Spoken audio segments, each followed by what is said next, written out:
An appeal to emotion is an informal fallacy categorized as a fallacy of relevance.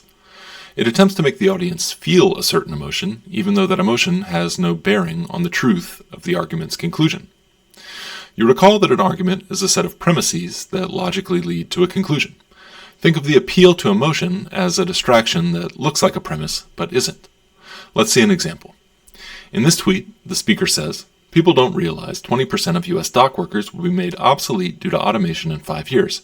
Imagine their hungry children when they're laid off, and tell me you're not going to vote yes on the ban all port automation bill." The first premise is that 20% of U.S. dock workers will lose their jobs to automation in 5 years. The emotional appeal, smuggled in as if it were a premise, is to imagine the hypothetical hungry children of the laid-off dock workers. And both these statements supposedly support the conclusion, urging us to vote yes on a certain bill. But the emotional appeal is not a premise and does not support the conclusion.